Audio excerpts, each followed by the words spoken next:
Hello, everyone, and welcome back to yet another episode of the Eljay Johnsen Show. This show airs every weekend, every Saturday at 4 o'clock p.m. Eastern Standard Time. If you have any questions over the week, feel free to send those over to ljjohnson@gmail.com. And if you have any questions during the live airing of this episode, feel free to head on over to Twitter using the hashtag Nice! Darn it, I was so close. Using the hashtag the Eljay Johnsen Show, as well as @ing the Eljay Johnsen. That's me. So today I'm incredibly excited. Oh, wait. One more thing before I get into my guest. If you are watching on YouTube, which I would expect you are, I don't stream anywhere else, we do have the live chat for this episode. Very special occasion. I'm kind of trying it out. So, all right.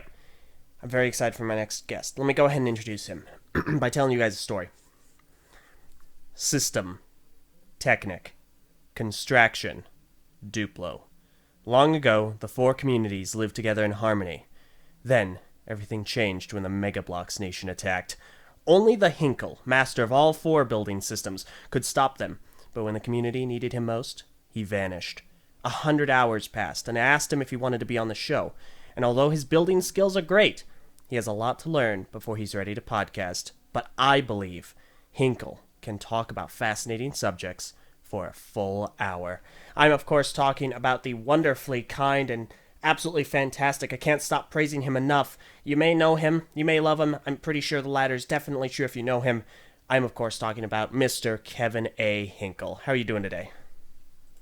I am wonderful. That is the best introduction I think I've ever received. I was just I think you thinking, win. I gotta make something good. Like, this is probably the only one that I either did not... Like, this is the only one I've written down and had prepared weeks in advance. Oh, we didn't like just take this off the cuff. We okay, this was planned. I love it. Yeah. All right, that's awesome. Normally I have it in my head, or at least a rough framework of what I'm going to say. But this one is like, no, I got to nail it.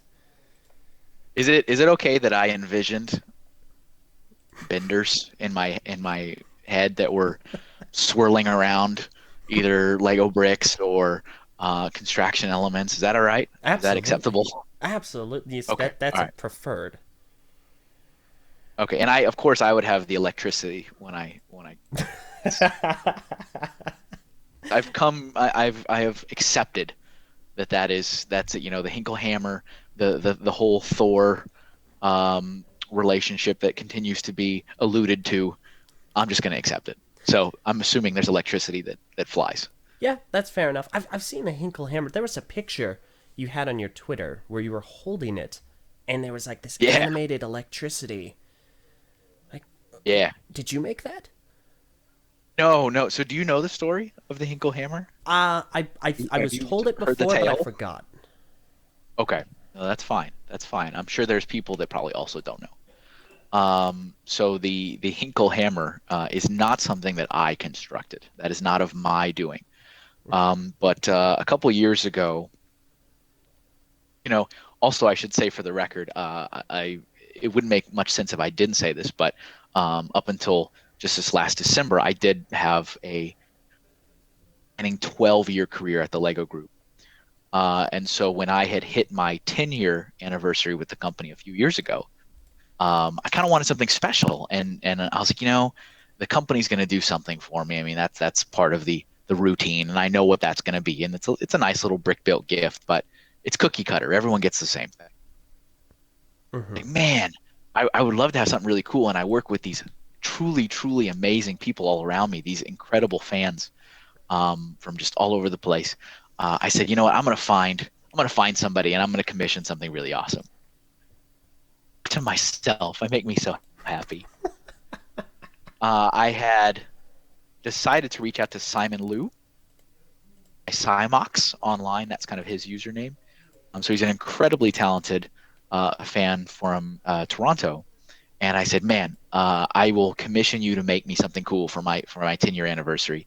And he was a little desperate for some direction. He's like, what do you want me to do? And I'm like, no, no, no, you're the artiste. You just do something. It's a 10-year anniversary. You do something. So I had no insight into what was happening. I didn't know what the creation was going to be, but it was finally done, and I was given the gift at Brick Fair, Virginia, at that year, and it was a giant like replica of Thor's hammer. Which are the name if I try. I know it starts with a letter M. A Mjolnir. Mjolnir. Yeah, there you go. See? Yeah. All right, good. That's why you're here. Oh yeah, So that's why I'm just, here. Yeah. you can fact check on pronunciations Of for course. hammer names. Um, so he gifted me this just incredible hammer, and it had my initials on it, KH on both sides of it. And I was like, this is incredible. How did you come up with this idea, though? I mean, obviously it's Thor's hammer. I get it, but like, what was your inspiration of this? He goes, well, you have this kind of interesting power as a community manager. You can swing in the quote unquote the band hammer. And I was like, well, I guess I kind of can. So when I was working with community management for the Lego group, community, fans, people, humans, drama arises. That's what happens. Of course. And when you're kind of the liaison between a company and a community, there are instances where you have to step in and say, children, let's all behave now. Otherwise, we're taking all the toys away. And so I had told some of those stories. There's a lot of real stories of that, me having to step in and being a little bit, putting my hands on my shoulders and saying, let's go. And I was calling that, swinging the band hammer, coming in and just throwing it down. And he goes, so I made you with a hammer in real life. And I thought it was just so incredible. But the funny part of it is, and thanks to Beyond the Brick, there's a video you can watch of this happening on their YouTube channel. Oh. But Simon refused to let me take it home, even though I had commissioned it, christened it by smashing somebody's mock with it. And I said, Simon, that's ludicrous. You are speaking like a madman now. I can't, as a company representative, I've got Lego logos on my shoulder and my back. I can't just come swinging in here. And I mean, it took like days during the event for him to convince me to do it. Like, he wouldn't let me have it. He's like, I'm not letting you take it until you use it. Wow. I'm like, oh, Simon.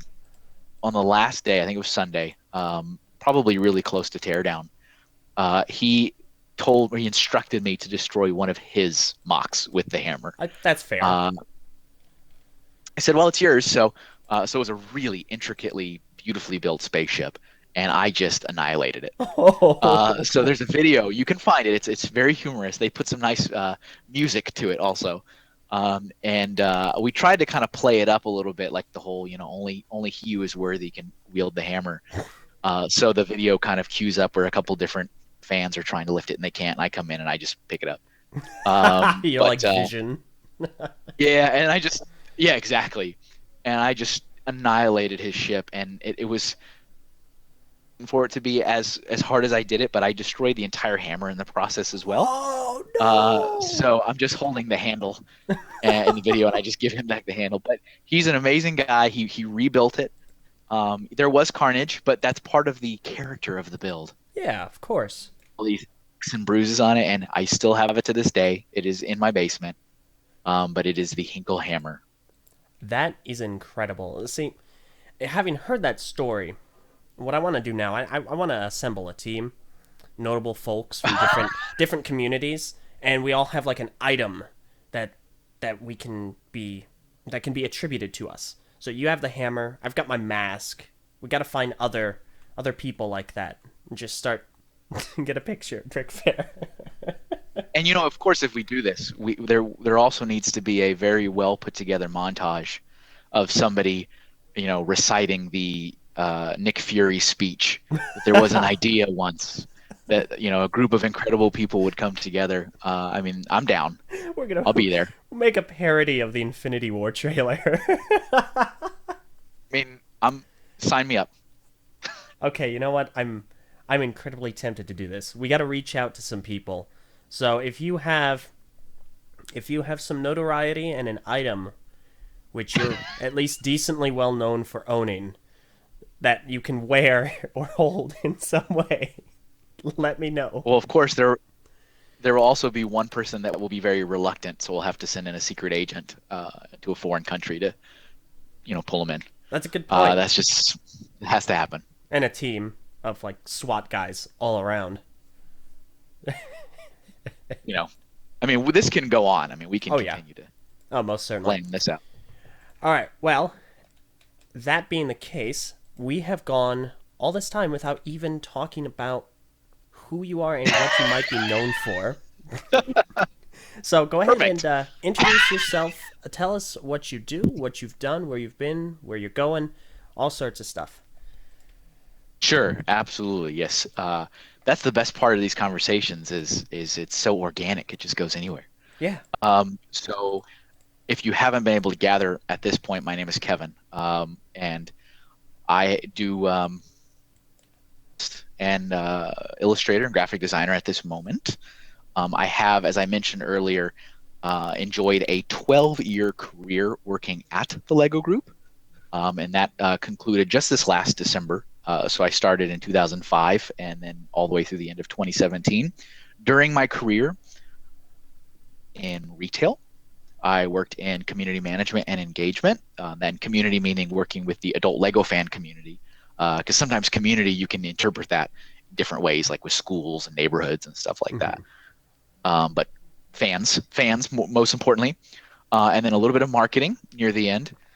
I am also, of course, an adult fan of Lego. I'm an AFOL myself. I'm a member of my local Lego user group, which is called ConLug.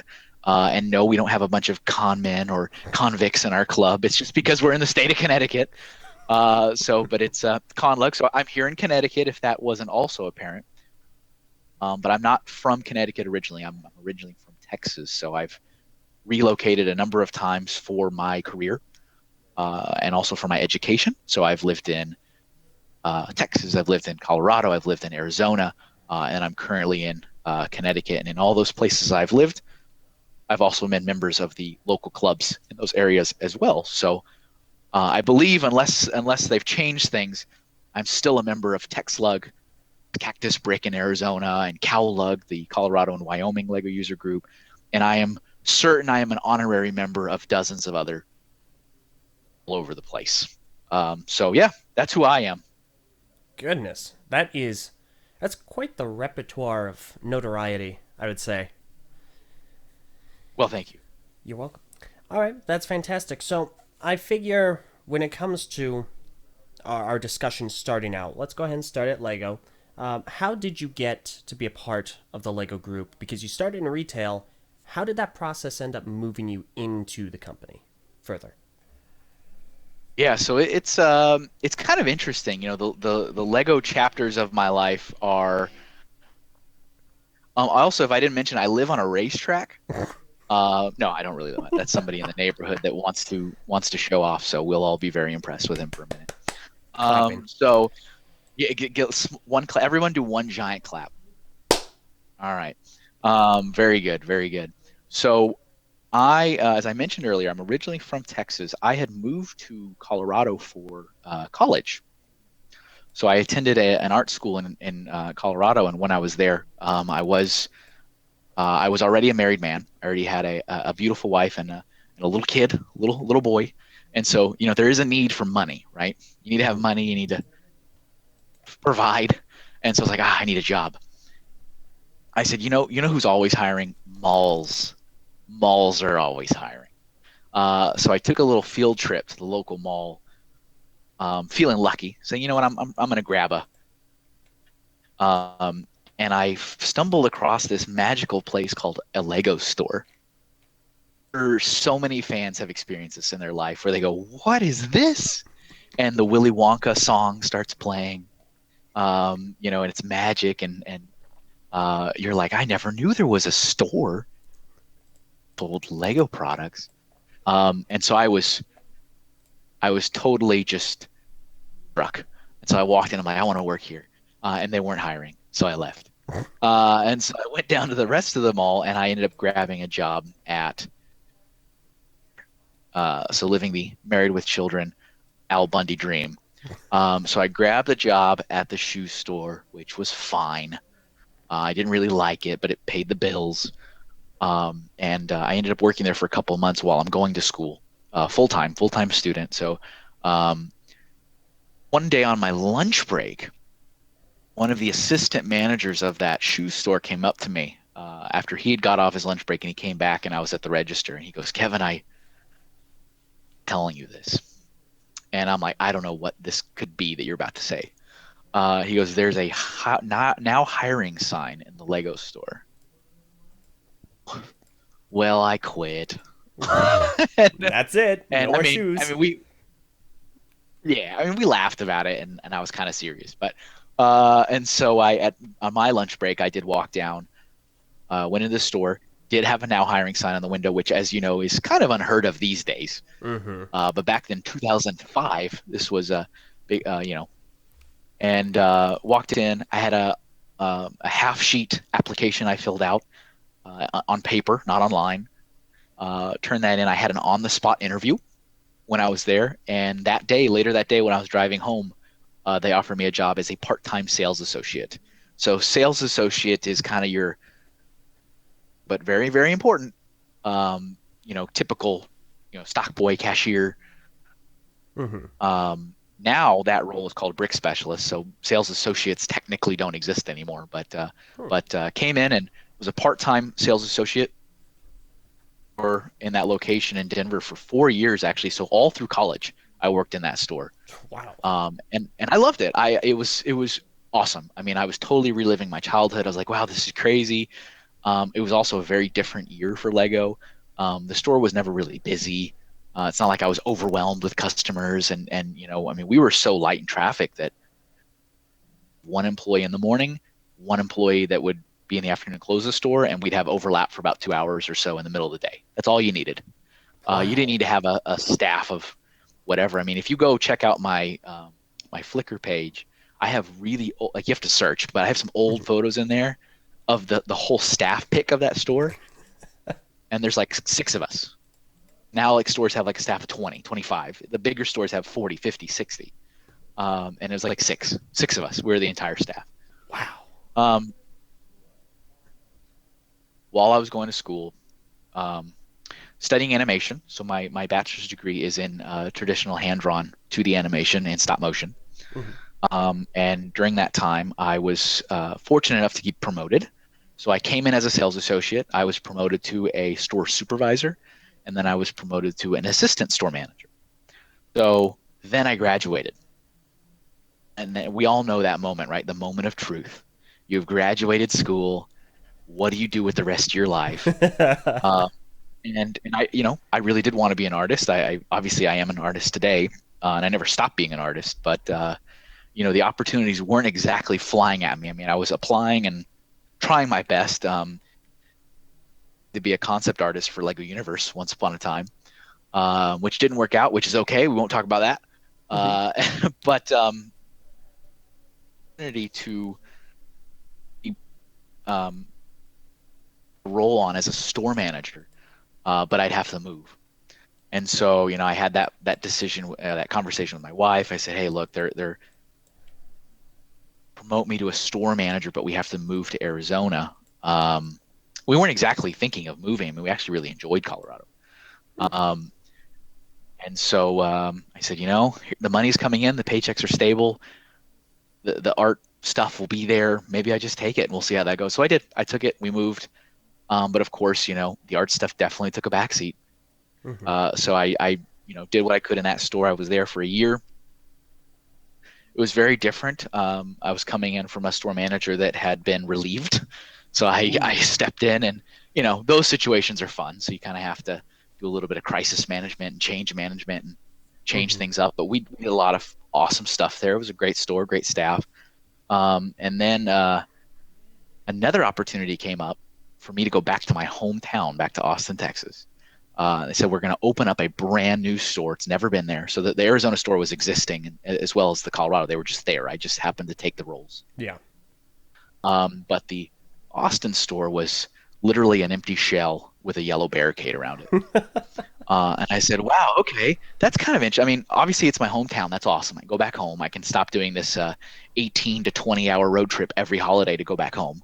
Mm-hmm. That's cool. And I also love to see what a store's like from the ground up. And I also, as I mentioned earlier, if you check out my Flickr page, I have an album that's called the Birth of the Lego Store in in Austin where I took photos from the moment I walked in that barricade with like the construction crew to the moment we opened. So you Wow. can see, like, I don't think anyone has ever done that because you don't have the access to do that. Yeah. He was there taking pictures of the guys like painting the walls, the giant yellow brick on the ceiling that's kind of iconic now for being the underside of a Lego brick was still concrete. It wasn't even yellow. Wow. And so I said, you know what? This is a once in a lifetime opportunity. I'm going to take pictures every step of the way. Hmm. So if you were ever curious about the construction process, you can find that. But so yeah, I worked there, opened that store. That was a lot of fun, a lot of hard work. And after a year, I had hit my 5-ish years, 5.5 years with retail, and I was pretty crispy bacon, let me tell you. And retail is stick a fork in me. I'm done. Because hey, Lego brand retail, when you pull out the Lego brand from it, it's just retail. It's your Yeah. fair share of moms getting mad at you because you ran out of the X-Wing on their son's birthday, and how dare you? And people wanting to return stuff that you can't return. Like, hey, I bought this set and I lost half of it. Now give me my money back. How the real world works. Anyone who works in retail knows these stories. Yeah. And I was just so burnt out of it.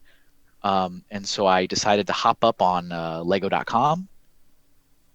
Working there, I went anyway just to see what jobs were being posted, and I found a really interesting job I had never heard of called community coordinator, and it was based in Enfield, Connecticut. Hmm. I don't know what this is, but I can investigate. And so then I found out it was working with adult fans and being kind of a liaison between the company and the community. And I said, hey, I know fans. I've been members of clubs in all these states I've been in, and I'm an enthusiast and I like the products and stuff. I bet I could do that. I mean, little did I know I really didn't know anything back then about fans and community and all that. I thought I knew everything um, for it, and I got it. And so it's like, wow, and of course, my family was a little confused. They go, "You just came back home." I said, "I know. All right, goodbye." And so I'm It's been packing nice. up. It's been a wonderful reunion, everyone. And so yeah, we moved again, and I'm still here to this day. But in my mind, it was the pursuit of the career. And yeah, got to move to the corporate office. Enfield, Connecticut is where the Lego Group's headquartered from in the U.S., not globally, because of course that's Denmark. Hmm. But in the U.S., Enfield is where the corporate office is. We're about 750 people worked, or 750 people until last December, when lots of people were let go from the company. Hmm. But yeah, and then that role kind of evolved and evolved over the years because I was a community coordinator. Then I became a senior community coordinator. Then I became a community manager. The role itself never really changed, but more responsibilities such as more continents. I thought that was funny. If you do a good job, they just give you more countries to manage. And they're like, you did such a good job in the U.S. Here's Canada. Like, oh, you did such a good job in North America. Here's South America. And you're like, okay. So in my peak, I was responsible for managing the relationship between the Lego brand and the Lego company, and the adult fan community for both North and South America entirely. If I may, Uh, for the slightest moment, I thought you were gonna say North and South Korea. Just for one no, moment. we haven't the peninsula yet, but maybe my bending powers can help me make Yeah. some changes for good. Um, Hopefully for good. But but yeah, no, it was all the Americas. I was responsible for all the Americas. Wow. And so of course that's truly, truly, truly an incredible journey. I've met thousands of incredible people in so many different areas. From the top of Canada down to the tip of Chile in South America, and I've had a lot of great opportunities. So yeah, it's awesome. So, but then of course that chapter of my life concluded, and then I said, you know what? It's time to get the pen and paper back out and start drawing again. Wow. And so that's where I'm back to full circle to being what I went to school for, what I've done my whole life, back to being an artist. That is an incredible journey, and though the one thing I want to touch upon, or maybe not the one thing, but the thing that stuck out to me is what is the definition of crispy bacon and how can I start using it immediately? That I've never heard that phrase used like that before, and I want to use it. It's well, you're crispy. Like you're you know, you're in the pan and you're frying and you're getting more and more Oh, crispy yeah. and you're like, I am so over this. It's like, get me out of the pan, Oh put me on my, a plate, serve me up, I'm done. that's amazing. Okay, if You nothing else, which I'm going to glean a lot from this conversation, but if nothing else, that holds so much intrinsic value because I love food based sayings. That's yeah, fantastic. we can start crispy bacon. Hashtag crispy bacon. I just put it in the live chat right now. There you go. That's beautiful. Crispy bacon, everybody. I love it. If I swear, I would love to have an amount of people to help me get things trending because if possible, that would be one of them. I'd like to see that on the It's side of just Twitter's trending. I feel like it's a great I don't know. It just seems appropriate because you want your bacon to be crispy, right? That's what you want. Yeah. But you don't want it to go beyond that because as soon as it goes beyond that, it's done. Yeah. And so it's like, get it out now, put it on, otherwise you're about to ruin everything. Yeah, that's an excellent point. But So there you go. That's my one lesson. This has been great. I'll see you next time. oh, thanks. Wait, hold on. We got another half an hour to fill here, buddy. Wait a minute. But that's a fascinating story because the progression, it just seems like it's a really seamless upward trend, but Yeah. it ended up kind of being just you looked at Lego.com and they just so happened to need to fill this spot at that time. Yeah. It was, destiny, I guess. But it wasn't this pre-planned. I wasn't sitting there as a young teen. I said, I want to work for the Lego Group. I mean, that never crossed my mind. Hmm. I was like, I want to work for the Lego Group, and I'm gonna come into the Lego store and I'm gonna dominate that field, and then I'm gonna whisk myself away to corporate office, and then I'm gonna no, it just happened. Yeah. And it's interesting because if you look, through the course of my life to this point, not that I'm 70 years old, but it really does kind of seem a little odd. She's like, Hmm. oh, here's this kid. He's studying art. He's going to, my high school was a fine arts academy, Hmm. and then he goes to art school, and I did like the art camps and stuff during summer, and it's like artists, and then poof, we just take this weird right turn, and then we're in like Lego World for 12 years, obviously. And then we go, okay, that was fun. Here's the wristband, here's the shirt, and I'm gonna go back over here again. But it's it has been really, really rewarding. I mean, it was an incredible chapter of my life, and it has helped me quite a bit now reassimilate back into the because a majority of my commissions and projects come from the Lego fan community. So Hmm. it's kind of neat. It's kind of cool. Yeah, no, that absolutely. Did you start like when you were growing up and before all this happened? Were you into Lego at all? I was. So it's not like I'd never seen a brick before. Like, what's a 2x4 brick? I had played with it. I think I was probably your typical.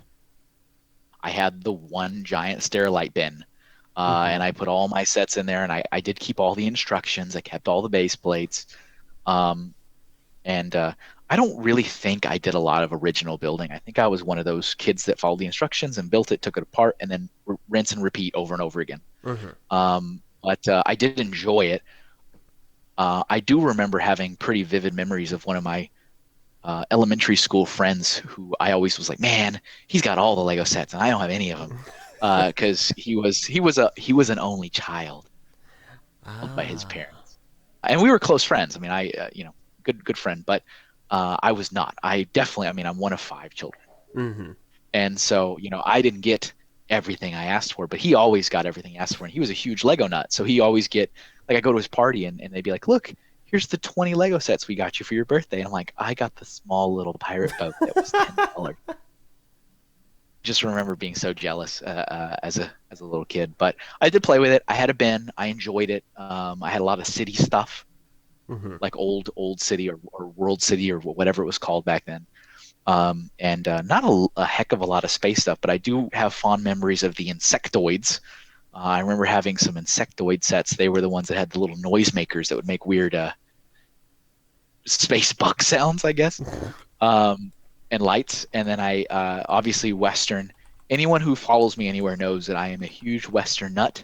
I think that is bred into me from my Texan origins. But I was totally a fan of Western. It was the only Lego theme as a child that I did collect all of them, until they did like the second wave. So they had the first wave, which was that's so you had like the Fort Legoretta, which is my favorite Lego set of all time, where you had like the cavalry and the soldiers. Then you had like the little Gold City Junction with the three bad guys and the townsfolk, and the little covered wagon, and they had the bandits hideout. And then wave two is where they introduced the Native Americans. Oh. I didn't like it as much. Like, I don't know. And I couldn't quite, as a child, I don't remember what the story was supposed to be. Like, am I supposed to be fighting the Native Americans, or am I supposed to be befriending them? Then we get into all kinds of philosophical conversation. Gosh. But I just remember as a child not knowing what I was supposed to be. Like, for me, Cowboys and Bandits was like super obvious. Yeah.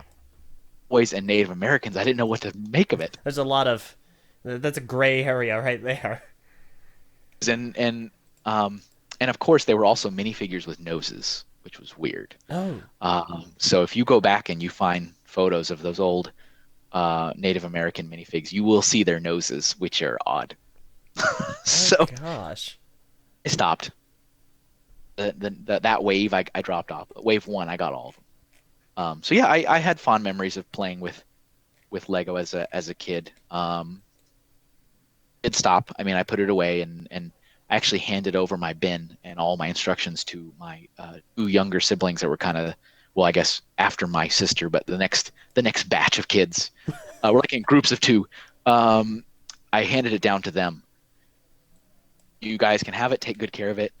Enjoy it. And they played with it. For reason I handed it over is because I totally got sucked into Super Nintendo. I was like, this is my world. And I loved it. I loved it so much. I never got a Nintendo. I kind of skipped over that. But I went, Super Nintendo was my entry into gaming. Mm-hmm. And I've been a Nintendo fanboy ever since.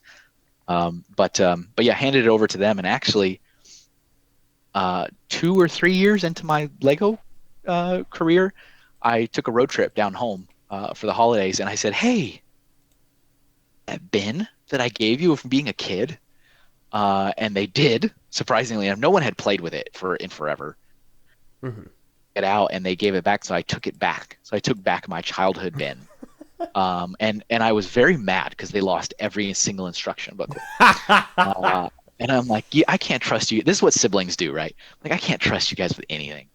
But they had a lot of the pieces were in there, but took it back, and it was actually kind of really interesting because, I mean, I have a pretty stupidly big collection now, and I'm constantly organizing and reshifting, and now this bin's upgrading to this bin, and I was just throwing away some old bins that were really rough.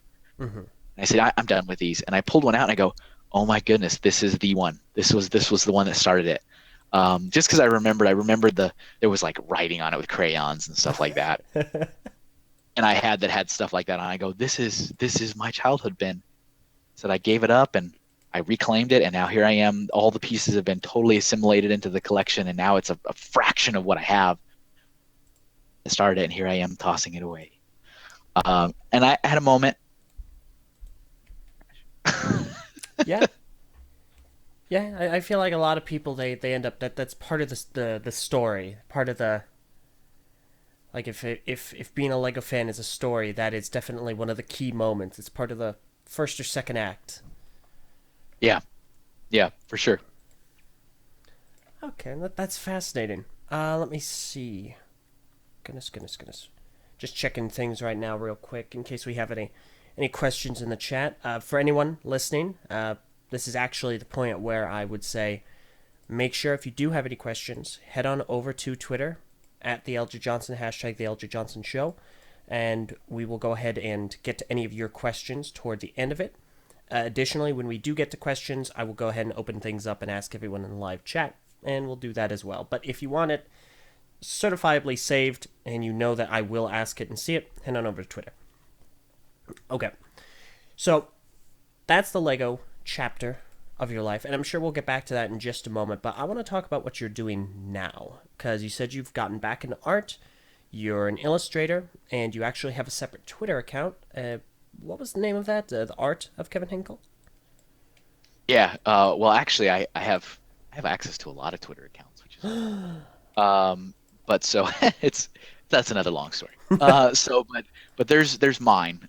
So there's kind of my personal account, which is at Mr. Kevin Hinkle. But I do have an art account, and across all social media platforms. So Instagram, Facebook, Twitter. And it's Mr. Hinkle Draws is the username. But it's the name of it is Art of Kevin Hinkle, and that's kind of a place just to share illustrations that I've worked on, logo design, graphics and stuff like that. And I created that a little while ago, actually, earlier on last year in 2017, just because to me it seemed cleaner to kind of just separate it out a little bit. Because me personally, as someone who's perusing like an artist social media channel, I'm like, I don't know, like there's some cool artwork, but there's also like a bunch of food shots, and I don't really care about the food shots. I only care about the artwork.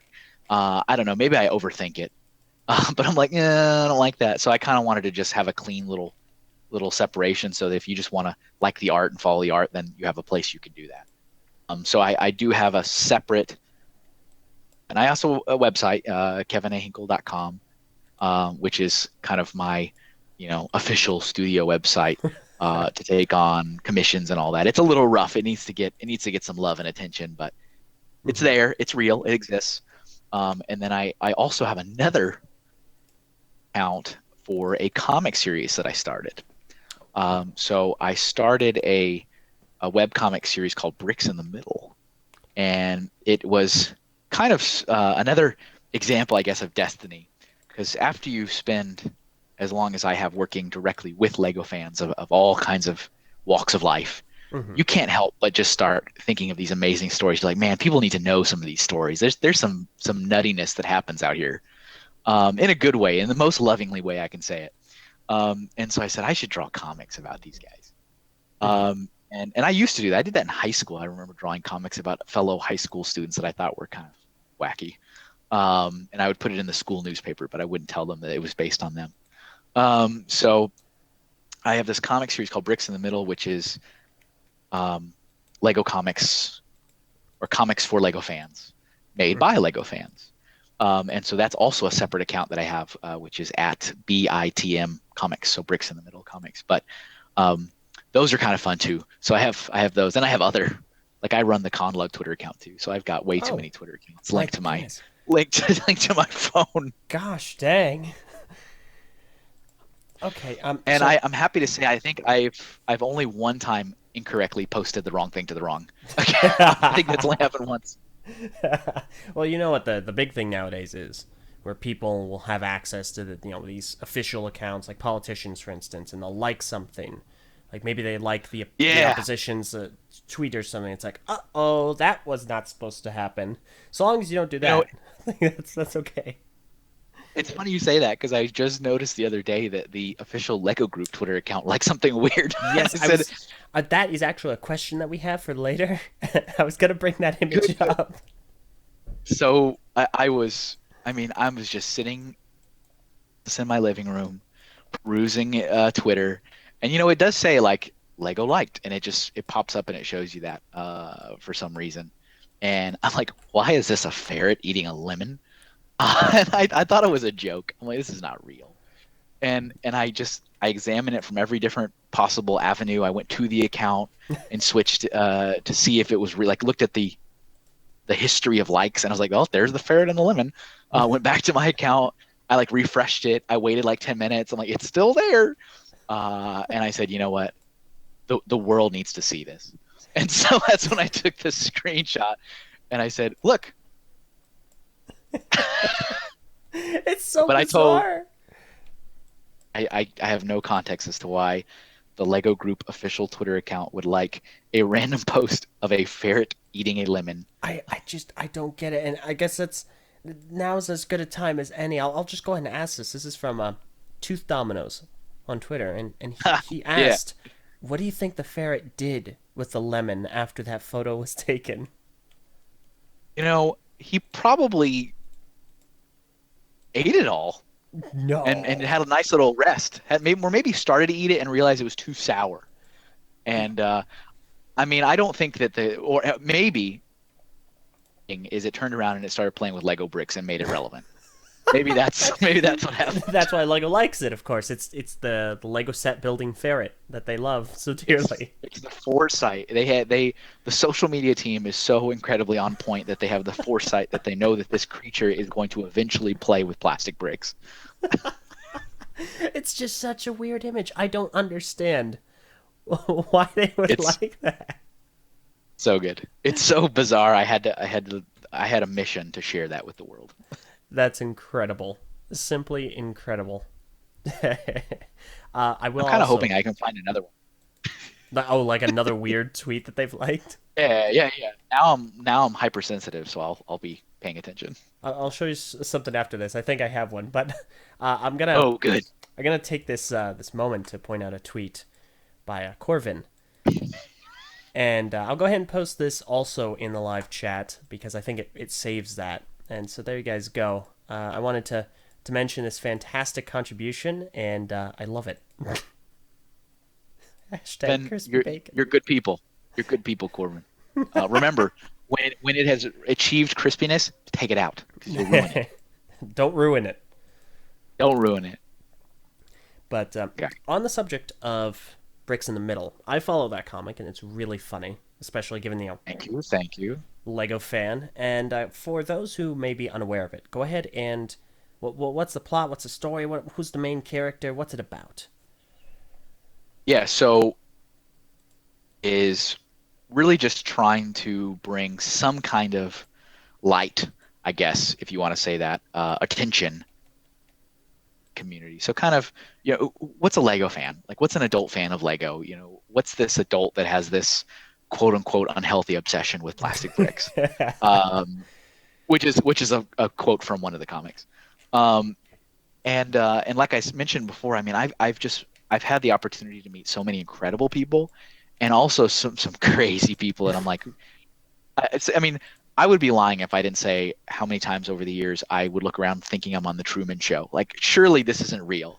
Like, I'm not like I'm having a conversation with this person, and they're explaining to me why they have, you know, a brick built version of every dragon and every color, and they're going on and on and on and on. I'm like, this isn't real, right? Like, somebody somewhere has a camera on me, and they it's a social experiment to see how I handle the situation. But I mean, it's a lot of great fuel in it, and it's been lodged in my brain, and I kind of want to tell these stories, and I think they're funny. Mm-hmm. All the mission of it is really just to bring entertainment. Yeah. It's to laugh. It's to say this is funny, and hopefully that people enjoy it so much that they share it. They share it with friends, and it's totally non-commercial. There's no profit being made off it. It's actually quite the opposite. I spend quite a bit of money to make the cool little promotional giveaways and stuff, because I also see the value in people that if they do like it, they want to share that they like it. So we have little engraved bricks, and the main character is a guy named Sparks, and he's an adult fan of Lego from the United States. I have not shared where in the United States he's from as of yet. These are all parts of the lore that I'm building. But he's in the United States. Well, actually, no. His city is called New Brick City. That's where he's from. So that's why he's a member of the NBC LUG, New Brick City Lego User Group, which he actually hasn't quite yet joined in the comic. He's still on the fence of whether or not he wants to come out of the basement and engage with other fans. But each comic is only 4 panels. Quick shot. Hey, hopefully we make you laugh. He has kids. He has a wife, and we try to share. And I say we because it's not just me. I'm the artist, so I do all the illustrations. And when I'm done with it, I actually hand it over to my partner in crime, Matthew K. He's my my partner, he's another member of the fan community. He goes by Brickopolis online. That's his kind of user handle. Mm-hmm. And he does everything else. So I go to him and go, here you go, Matthew, here's a new comic. And he drafts up the newsletters. He's the one that created all the social media accounts. He does a lot of the social media engagement on behalf of the account. He kind of gets everything staged and ready. He made the website. So we have bricksinthemiddle.com where we put the comics on there. He does all of that, which is pretty incredible. It's kind of, that's like the behind the scenes thankless part of it. But I really I draw, come up with ideas. Usually they're already in my head and I go, here you go. So actually I think you might particularly like the next comic that we have scheduled for next week. It is somewhat Bionicle related. Ooh, So wow. that should be fun. I was about to say, does it by any chance have a dashing young fellow in a mask? But no, I'm looking forward to that. I mean, I Baby always look steps. forward to them. Baby steps. But yeah, it's just for fun. But it's Bricks in the Middle comics for Lego fans, about Lego fans, by Lego fans. Mm-hmm. So it's all for fun. That's definitely not the moneymaker in my life right now. But Fair enough. it's a passion. I truly like doing it. It's a lot of fun. I have a question about this, and it's somewhat related to Sparks because I know you guys actually ran kind of sort of a contest, more of a fan interaction related activity where you guys gave Sparks a new design, if I'm not mistaken. Yes, his midlife crisis. Okay, yeah, that was it. And I see here, I'm looking here. There's a tweet posted by the Bricks in the Middle Twitter on February 2nd, and it was about Brick Fair, Alabama. And you have little Sparks minifigure, and he's got the little brick badge. And so, as a individual who has had a lot of experience with Lego, is Sparks is his minifigure supposed to have the yellow head and hands or flesh-colored head and hands like in the comics? Ooh, I would not expect that question from you. I thought you were going to say that the Bricks in the Middle account liked a ferret eating a lemon. So that's okay. I'm okay with that one. So yeah, it's funny because in the comic, actually the very first comic, the relaunch comic, which is another story, which we can talk about if you want. But so the relaunched episode 1, if you will, issue 1, is Sparks building his sig fig. So that's kind of that's a thing. That's a concept in the community that a lot of people in the community are very aware of that, but I don't think people that are truly in the inner circle have any clue what that means. And so, he's putting together this Lego minifigure that he thinks, hey, look, this looks like me. And so he's kind of your typical fan. So for him, visual aesthetic of the comic is that, he's flesh tone, the pinkish skin, with the nice coiffed hair, brown hair. But for him, he's a classic Lego fan. He likes yellow skin tone. And so he, found that head in his collection that looked like his head, and he put that on there, and found some hair that looked like his and put it on. So for him, for Sparks, that's his perfect sig fig. That's what he wants.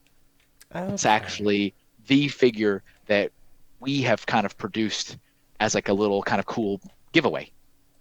So it's not something we sell or anything like that. It's just a thing that we made, but it's kind of cool because it's Sparks sig fig.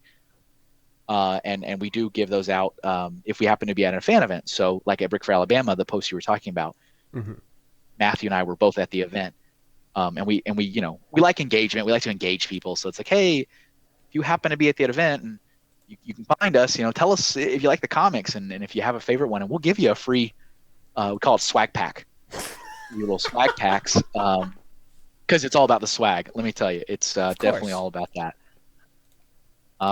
And so it has a figure, one of the figures we've been talking about in it, but it also has like a sticker, it has a business card, it has a printed 1x8 brick for the classic brick badges that everybody wears. And I think it also has a 2x2 tile printed on there too. So it's so is it supposed to be flesh tone or yellow skin? It's supposed to be what Sparks wants, and he wants yellow because he's a classic adult fan. Okay, that makes a lot of sense. I get that because that's what I did. It's like I went with the yellow. So yeah, that makes a lot of sense. And you know what I always say, my classic quote, the day's a drag without some swag. Right. I've don't well, that's the first time I've ever said that. So fair, yeah. The first time that's ever been spoken. That bacon's not crispy yet, but we can work It on will it. be. All right. So let's go ahead and get some questions. I'm not worried about going a little bit longer than usual. You know, if we're Sure. having a Yeah, good yeah. time I'm here. learning, I value more. So let's go ahead and start off with our email questions. And we have 2 email questions as well as 1 story. And I'll just go ahead and start with the story very Nice. briefly. This is from a gentleman that we met at Brick Fair, Virginia last year, 2017. And he online, he was asking to be referred to by his online username, which is Likan's Legacy. And I know your favorite My Uncle set is Likan and Kikanalo from 2004. So there you go. It is. Yep. And his story was, he had been a fan of the TTV channel where I'm from over the years, and he'd heard, a thing or two about some Kevin Hinkle guy, and Yeah. I'll go ahead and quote verbatim here. TTV's really what got me in touch with the greater LEGO community beyond my meager Instagram account. Eventually, when arriving at Brick Fair, I found out that Mr. Kevin Hinkle is a marketing manager for LEGO, and he's here. Well, I'm getting excited because I'm about to send off to college in less than a month to be a marketing major, and it's my dream to work for LEGO. Well, I see him walk by my table during the setup, nervously try to start a conversation about my mocks, fail, then explain to my friends who the random guy in the suit was, and they were impressed. Later in the week, I've somehow been roped into doing all of TTV's fan meetup footage, which still isn't on the channel, when lo and behold, Mr. Kevin Hinkle himself wants a photo and hands his cell phone to me.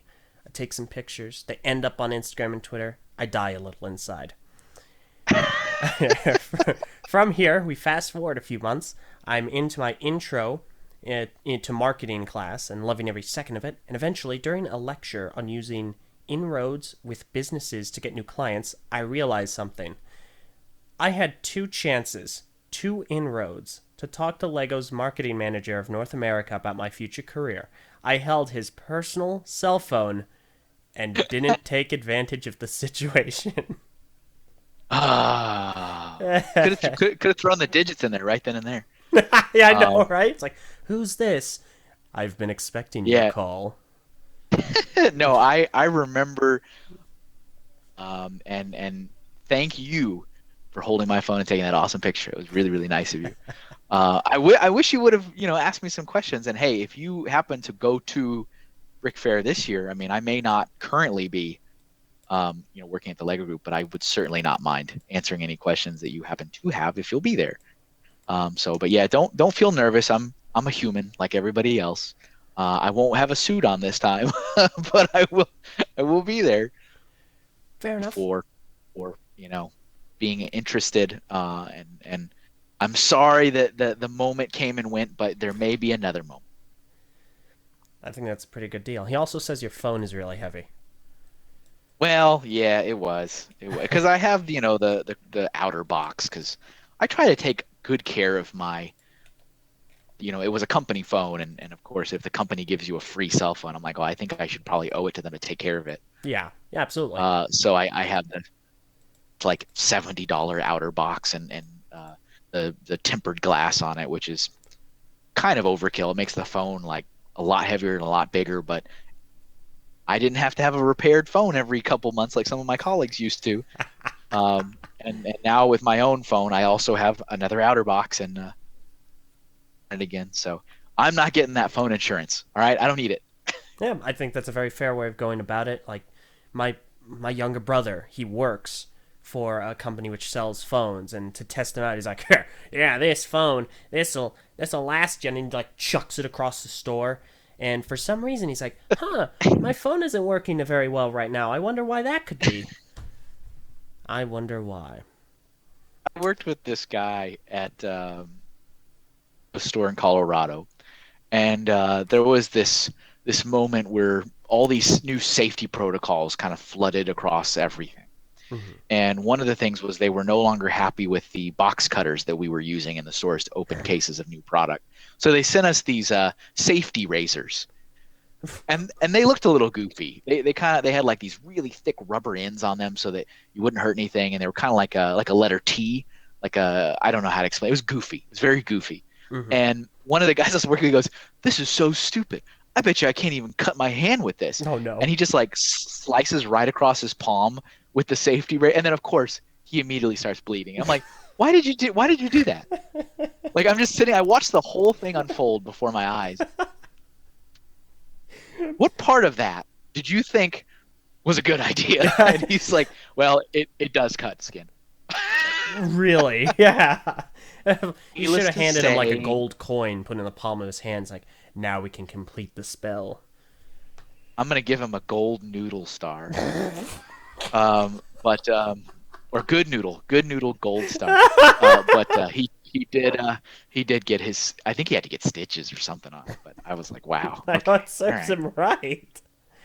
like, geez, we all learned a lesson that day. Yeah, well, I hope so. I don't know why that lesson hadn't been learned earlier. Well, don't try and cut yourself with a sharp object. Someone has to do these things. That's why you have all these things that are like, please don't operate this chainsaw while you're eating this ice cream cone. And you're like, okay, so who's the person that did that to make this sign be here? That That's okay, always that's what goes fair. through my head. Yeah, that's a good point. I shouldn't talk. I walked across a floor heater twice, so crawled across. See? And now there are signs that say don't walk across floor floor I heater. It wasn't there when I crawled across it twice. So funny. I particularly laugh every time I go to the laundromat. I'm not fortunate enough that I have my own washer and dryer here at home, so I do go to the coin laundromat. Hmm. And there's the little danger sticker. Oh no. It's like a little triangular and it has the guy that's in like encased inside the washing machine. So Oh he's like scared and he has his hands like pressed. I took a picture of it and put it on my Instagram forever ago. I'm glad this warning is here so that I don't climb into this washing machine and then shut the door on myself and die.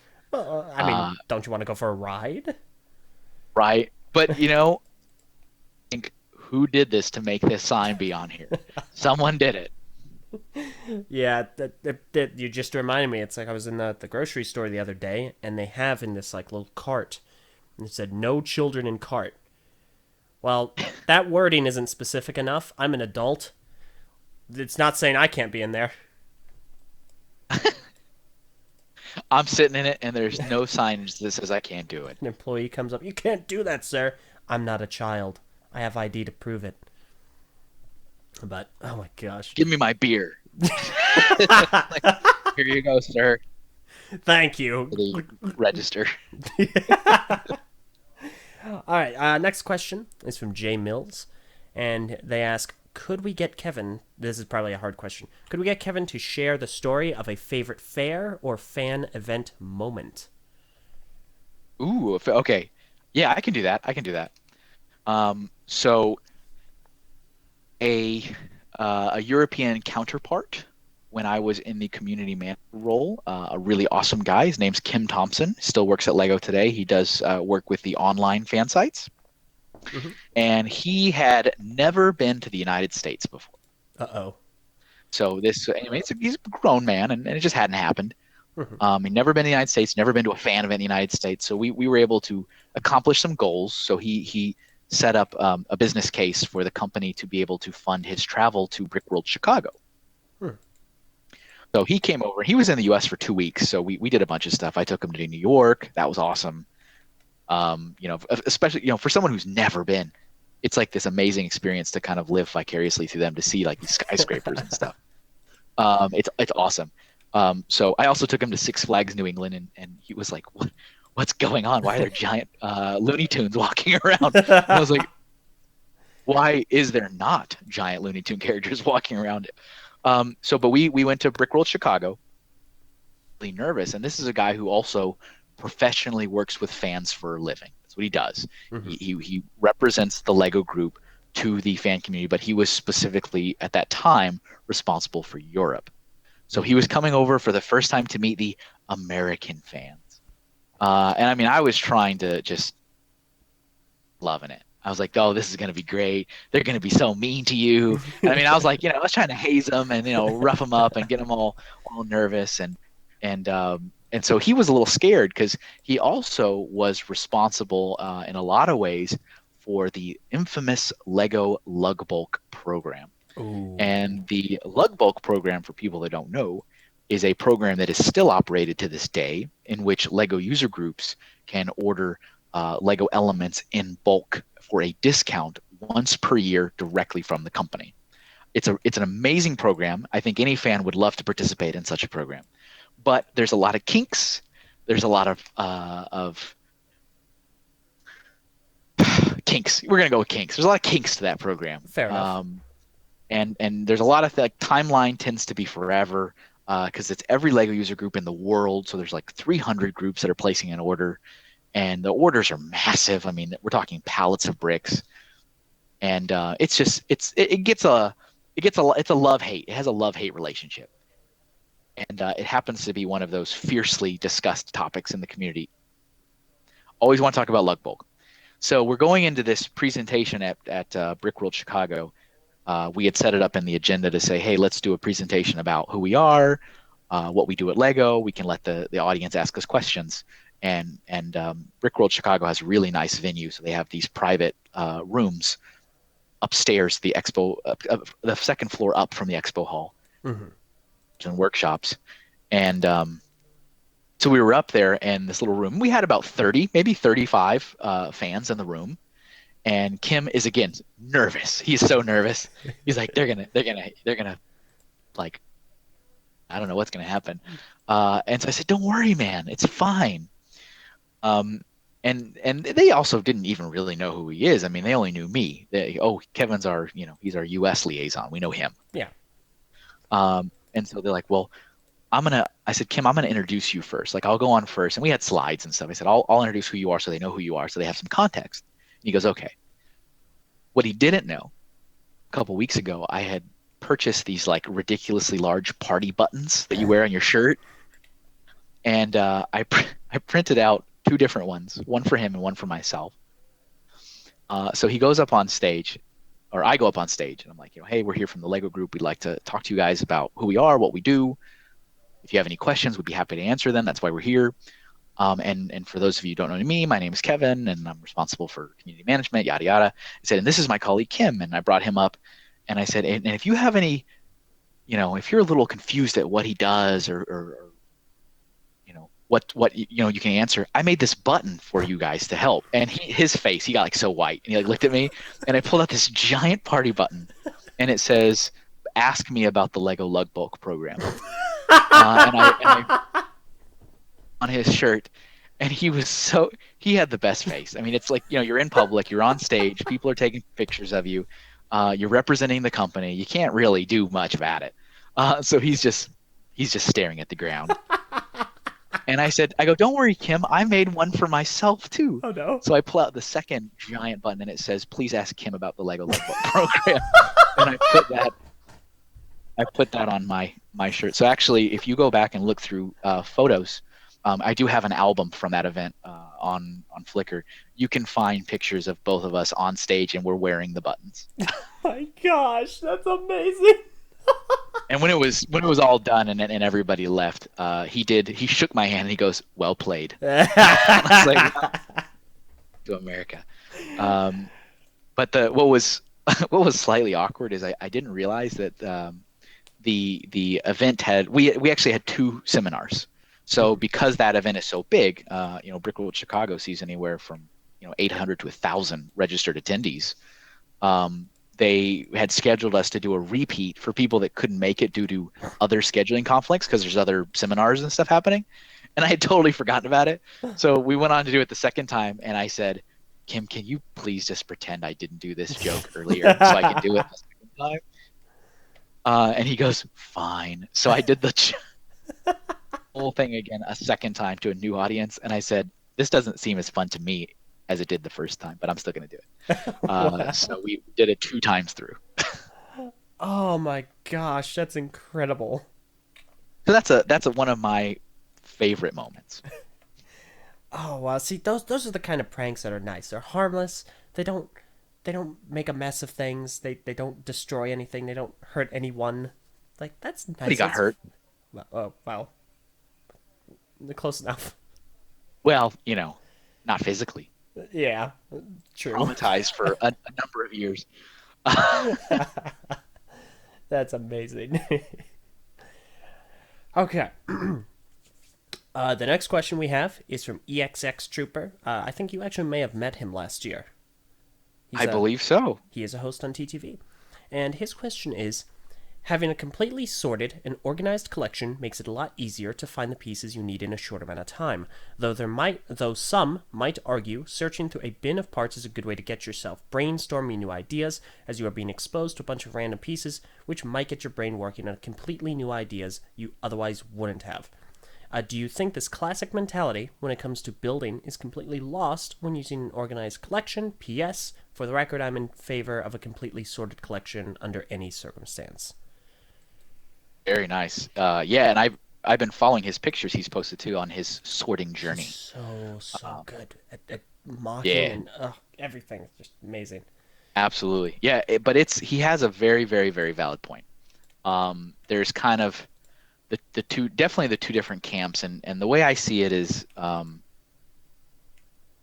in both. And I think the true lesson to be learned is what works for you, like you as a builder.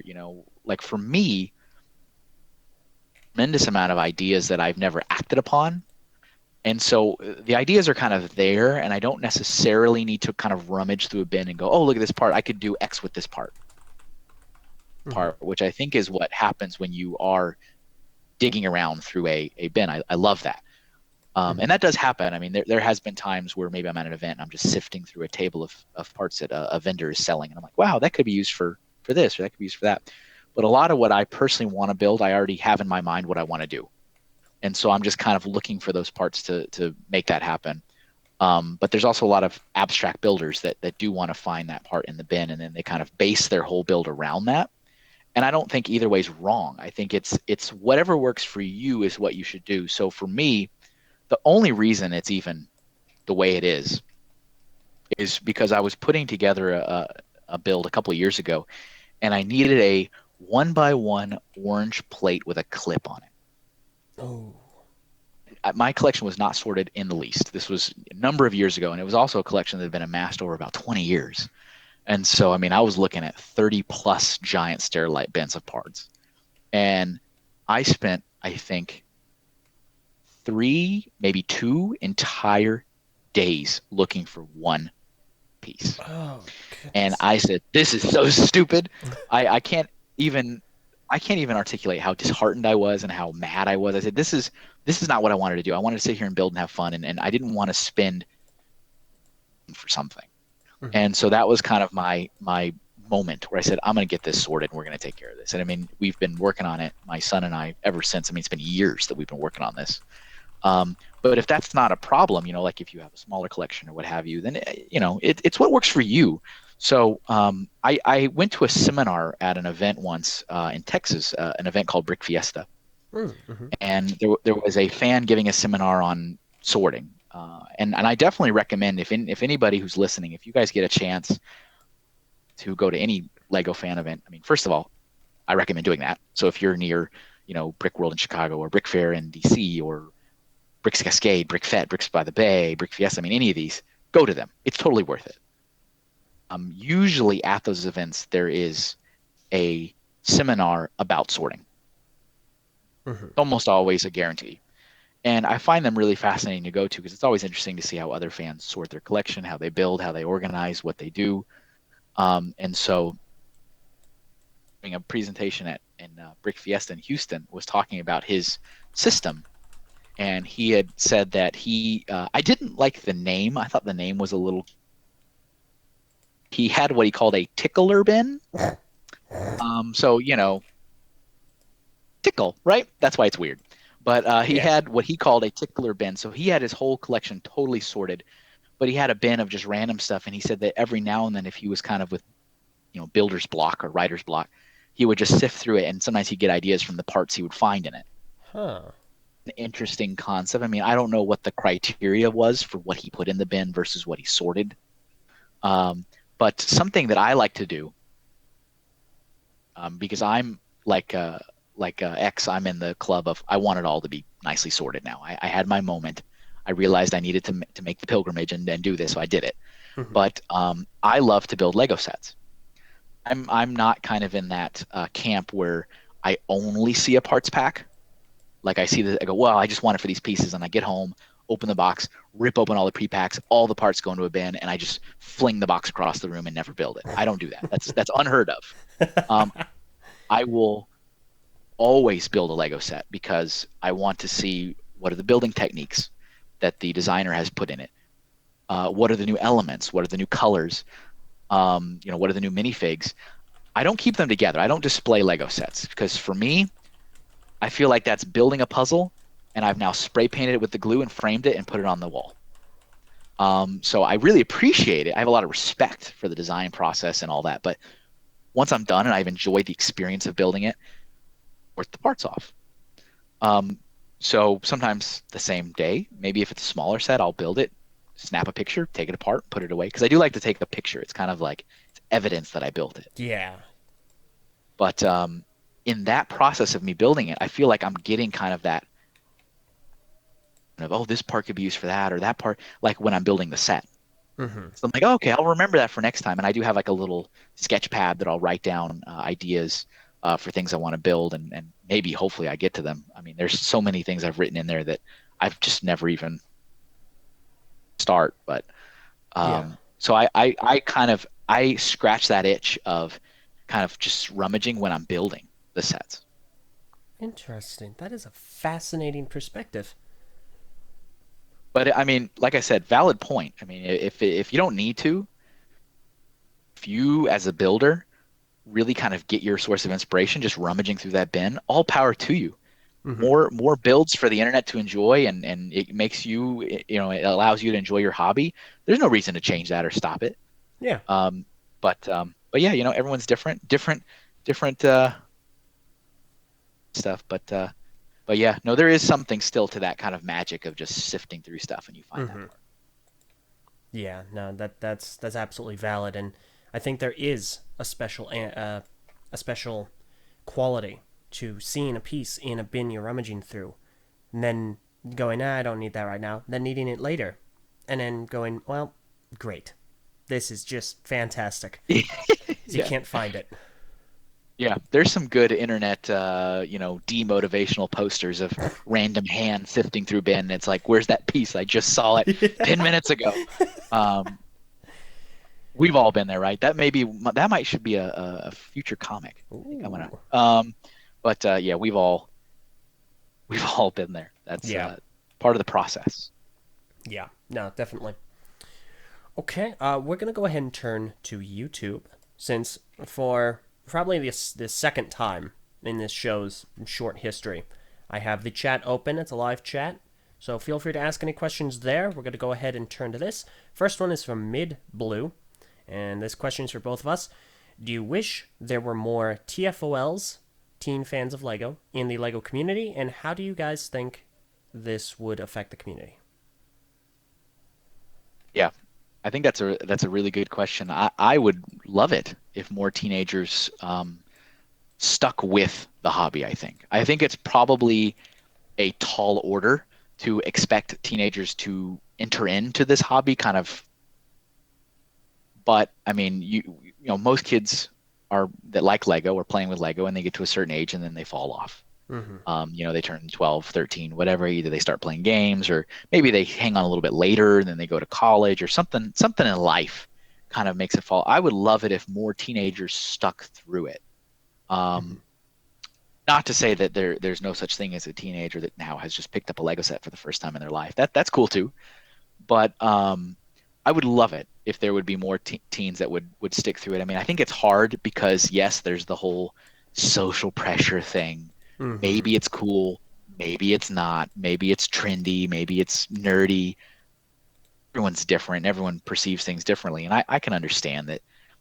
Sometimes it's not cool, right? Maybe it's not cool, but I think there's also, I think Lego in general is kind of seems to be skirting this issue of becoming this pop cultural icon thing. With theatrical films, with shirts being sold in stores like Hot Topic and stuff. I think it's starting to kind of skirt that realm of trendy, kind of just cool to be nerdy kind of thing. Mm-hmm. So maybe that in itself might move the needle. I have been fortunate enough to talk to a lot of TFOLs over the years at some of these events I've gone to, and they are super incredible people. It's great to see them building and showing off what they've built and going to fan events.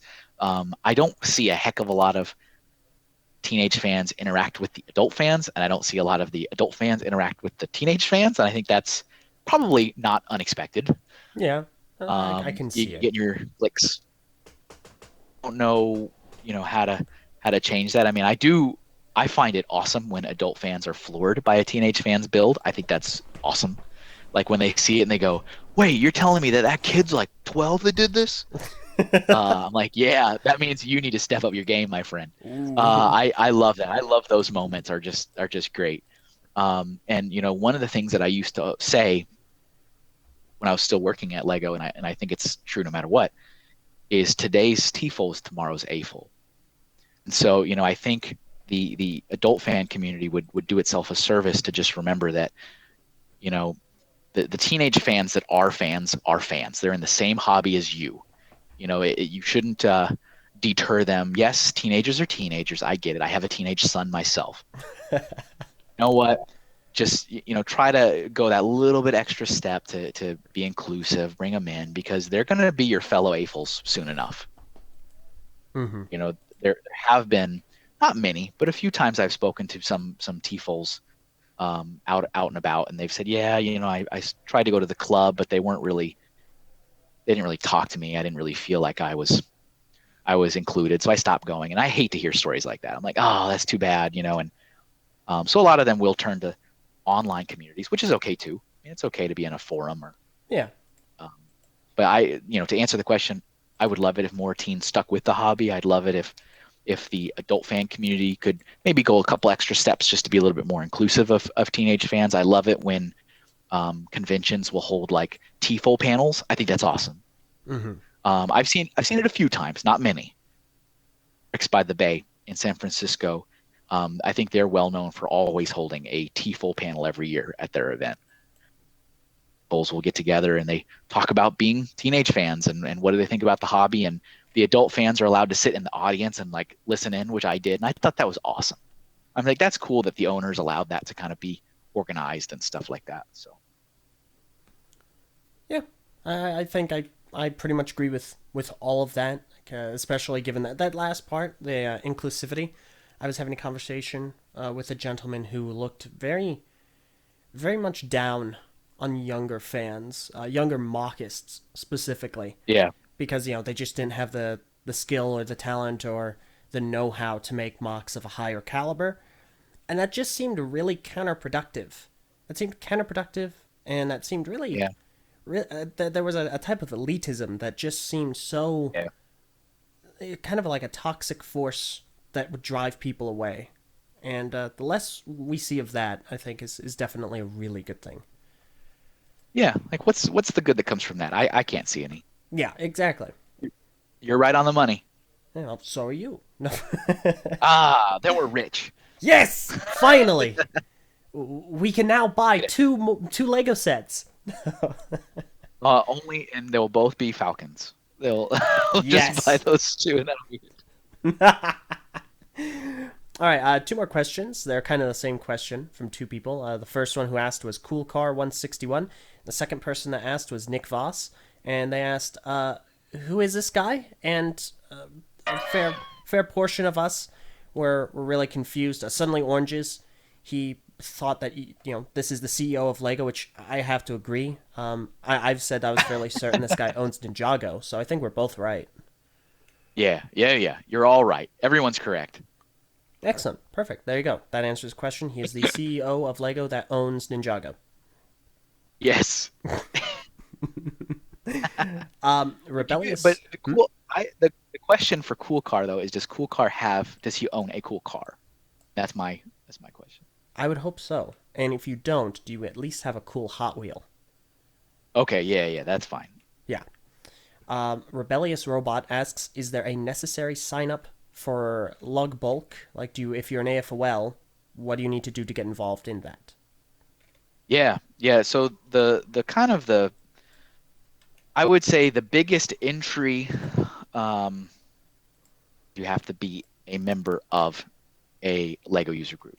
That's a big deal. Mhm. Because the program in it of itself isn't just offered to anyone who raises their hand and says, "Hey, I'm an adult fan. I want to buy a lot of bricks, cheap and in bulk." Um, if that was the case, it would not be controllable in any way. Yeah.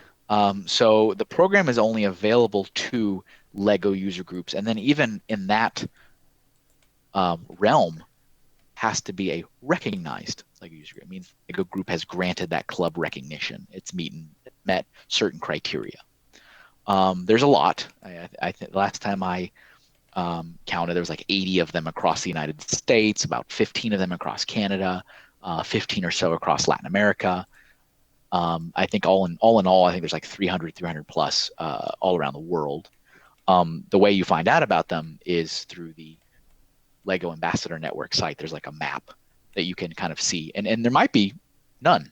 I mean, that's a possibility. You could live in an area where there just isn't one, Hmm. and there's of course nothing wrong with starting one. But the program itself is offered to the club. It has to wrangle and organize a group order, which can be a task in and of itself sometimes. Hmm. Depending on the club, if the club is one of those really kind of loosely based organizations where it's all volunteers, we have fun, we meet at so and so's house every month, and we crack open beers and build sets. It's cool. Or maybe it's a very rigid club where it's got executive officers and a constitution and dues are owed every year. And I mean, hey, there's no wrong way to do it if that's the way it is. So usually the more rigid clubs, I think, they kind of have more rules involved. Like, well, you have to be a member of our club for. There's the Lego group rules, which is the club has to submit one order for the club, and it's once per year.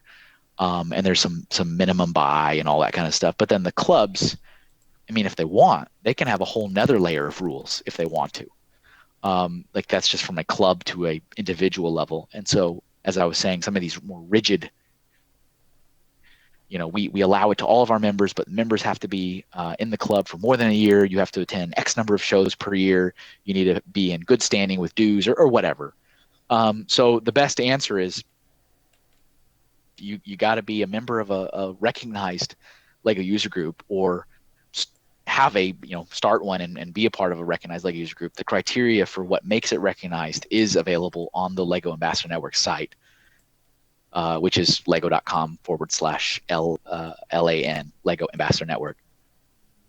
And then when you're in there, you ask the club, say, "Hey, I'm a new member. I'd love to, and hopefully you enjoy it. And you go to meetings, you meet fellow builders, you share tips and tricks, and you start sharing like where you get the cool sales and deals. And I mean, you really enjoy it, and I hope it adds to your hobby.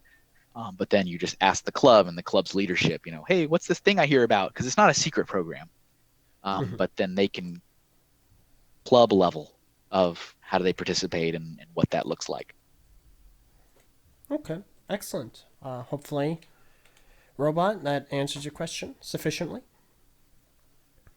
All right. Let me see. Cool Car also asked what your favorite set was, and I know you touched upon that earlier, but I guess we'll go ahead and clarify Yeah, it sure. certainly. Yeah, so my favorite set is Fort Lego Rado, item number 6769, released in 1996.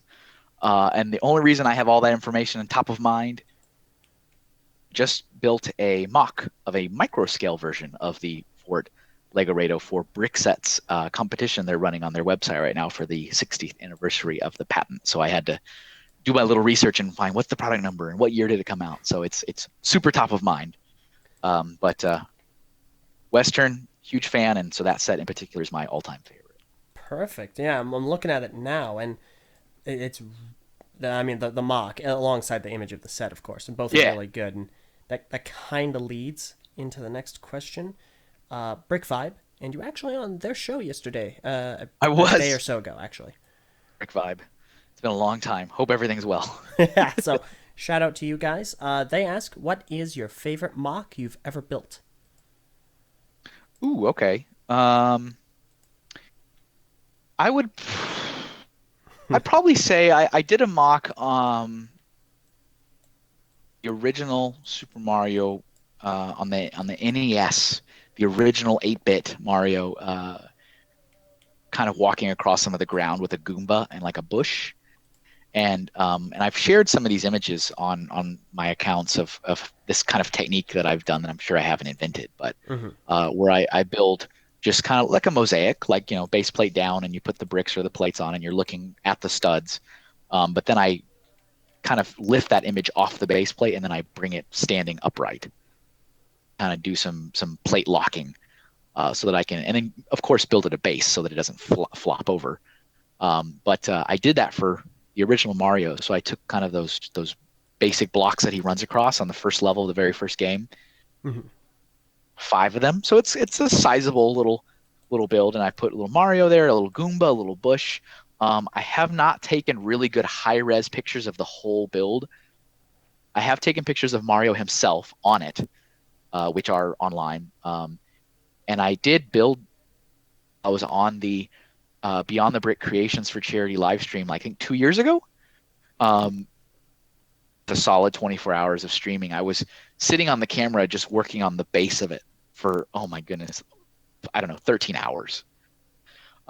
So that was kind of neat. But I need to take some really good pictures of the whole piece. I have had it on display. I took it to last year, and I do plan on taking it this year to Brick Fair, Virginia. So if you'll be there, you can see it in person. Ooh. Um, and I probably won't take it to Chicago because I'm not. I don't feel like I don't feel like I should bring that on a plane. I think that won't survive. Hmm. But that's my favorite mock that I've done. As a huge Nintendo fan, I think it just looks really, really cool. And I put a speaker under it, and it plays the classic Mario theme when people come up and look at it. So it's kind of neat. That's awesome. All the nostalgia. All right. In that case, we have two more questions, and these are really my questions. These are from me. So Eljay Johnsen asks, firstly, now that the Lego chapter has ended, and now that you're getting back into art and illustration, what's your major next goal? Where are you headed from here? What is going to be the constant that you're going to be working toward? Yeah, I think as any artist would say, my goal is to be, and that I can do what I want to do, and make enough off that to provide for myself and my family. Make that something that's attainable. That's a real life goal. That would be super, super awesome. I have had a lot of projects come in, a lot of commissions come in, which is super awesome. I'm very thankful to so many people around the community for requesting those. And if anyone listening, if you like something, feel free to reach out on social media or on my website. Um, Everything, logo design, graphic design, illustration. But my goal would be, getting myself to a position where the work's coming in and the money is there, so that no financial stresses, happy doing what we're doing, and we're also able to live off it. Um, that would be an awesome goal.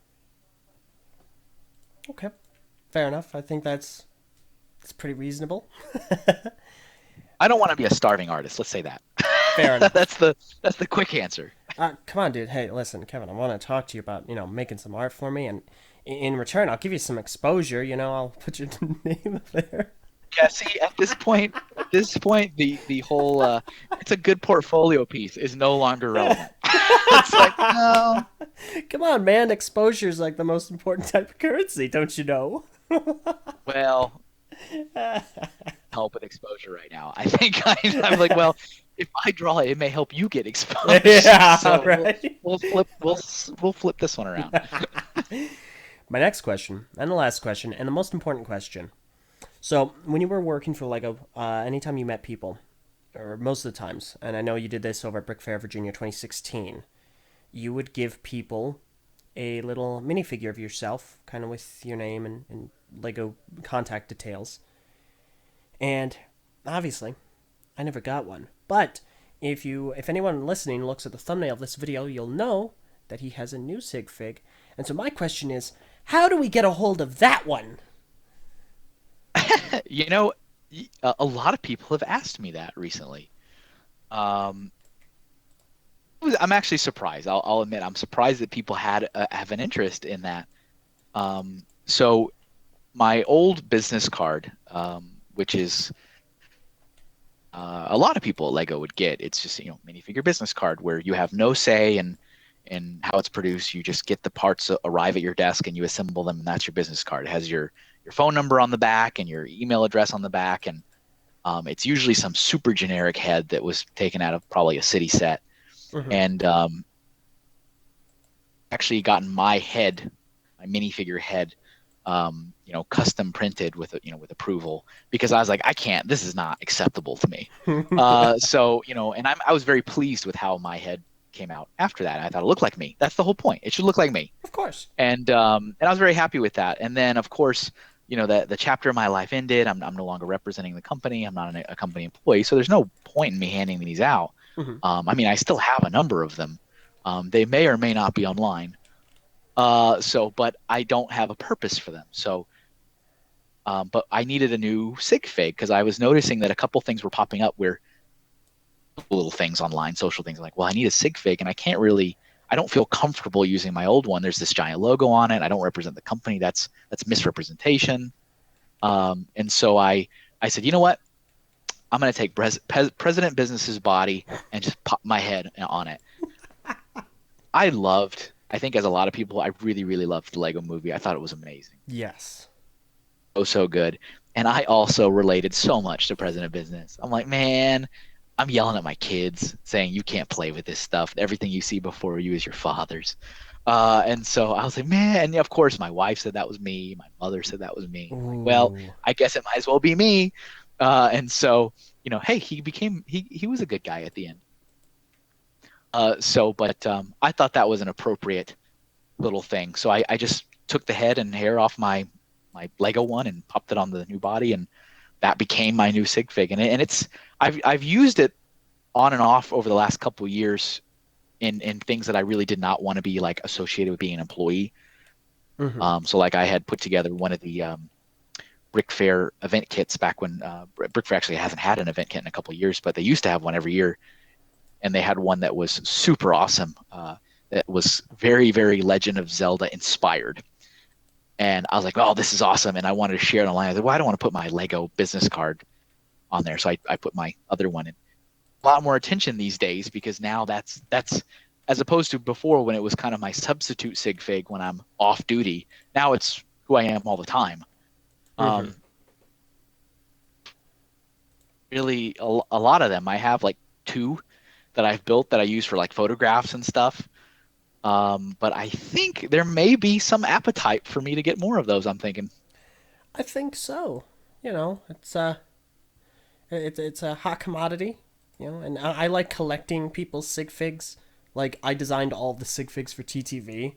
That if you ever watch an episode of either of their podcasts, there's a high likelihood you're going to see like their caricatures, and so like I made all those. So now I have this Oh, kind of nice. vested interest in collecting people. That's cool. So you do like the sig fig trades and stuff, like where people reach out and say, "Hey, trade sig fig for sig fig." I have never been. I didn't know those were a thing. You can do Oh, that. really? That sounds Like I great. all the time. Oh, that sounds awesome. Not because I'm Yeah. gonna So have to I'll get. prepare. Yeah. Well, so you have one? Of I'm course. assuming, because if you put them all together, I mean, it kind of comes from all angles. Like it'll be a direct Twitter mail or an Instagram direct message or a Flickr mail. But Hmm. I mean, I've been getting them. I mean, I've been getting them for years because people also wanted me to mail one of my Lego business cards for a sig fig trade. And I was like, no, nope, nope, we're not doing that. But yeah, the whole sig fig trade via mail, um, at least from what I understand, is kind of a big thing. I just got two of them yesterday through Instagram, I guess, where people were like, "Hey, would you be willing to mail one of your sig fig, and I'll mail you one of mine?" I'm like, well, I don't really have any. I have two. I was like, that's all I got. But I think I might put some together, and you should look into that. Maybe you should start one. Well, you listeners, you can reach out to LJ and say, let's do a sig fig trade. This is gonna be a fascinating journey. I have committed you to something now. I apologize. No, I'm excited now. It's like so many people to collect. No, There you but go. Make like a when I see different people like either on YouTube or on Twitch or whatever, where they have these like follower maps and stuff like that, where they'll they'll stick people up there that kind of that follow them. I think that's fascinating. So like there's a guy on Twitch, Brick and Nick is his name, and he has like a Yeah. giant like a mosaic of the world. Yeah. People follow him on. I'm not super familiar with the Twitch platform, but when they follow him, he sticks like a one by one plate in a different color on the map where they're from. Oh, that's Um, awesome. yeah, I think it's a cool idea, and from like a YouTube comparison, I think on the YouTube channel Your Creative Friends, it's a dad and his daughter. They have also like a world map. It's not made out of bricks or plates, but it's just a world map, and people would send them minifigs, and they would stick the minifig on the map, like with maybe with museum putty or whatever on the map of where those people were. So it would be in the back of their video and stuff. Hmm. I think those things are kind of cool. Yeah, that is awesome. That's a great idea. Man, We're starting some cool things on this episode. no kidding. Gosh darn. First we had crispy bacon, hashtag crispy bacon, and Oh now yeah. this. Man, We might need to cool down with the cool ideas because we might become crispy bacon very soon, and then we have to reel back. We got to reel back. it's like, and next episode I'm gonna say, all right, guys, stop, please. I have enough sig figs now. I've had enough. I've collected all I want. No more. All right. Well, in that case, I will ask the question I ask all of my guests. Is there anywhere that you would like people to follow you on social media? Sure, yeah. So I'm on almost everything. Twitter, Facebook, DeviantArt, Flickr. I'm even on that new Vero thing that everyone's talking about. I've never heard of it. What's her name? Well, not you. You're not talking about it then, I guess. Yeah. There's a new social media thing called Vero. Oh boy. But I'm on almost everything. Same username, Mr. Kevin Hinkle, all one word. You're more than welcome to follow me or friend me on Facebook is good as well.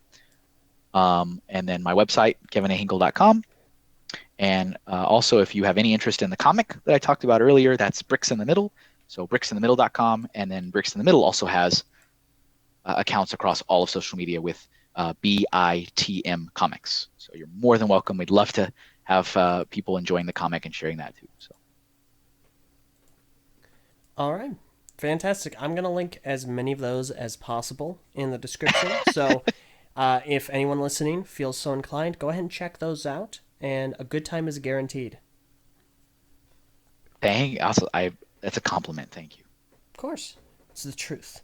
And speaking of the truth, Kevin, thank you so much for being on today. I had a blast. It's always a joy talking to you. A pleasure. Thanks again for the opportunity. We are far from being crispy so far, so hopefully we get another chance to come back. I get another chance to come back again. You are more than welcome to be here absolutely anytime.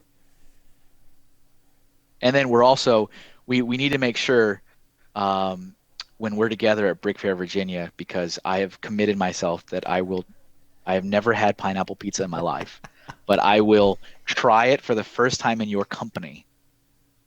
Fair, Virginia. We need to share whatever is the reaction with the rest of the world. Excellent. All right, perfect.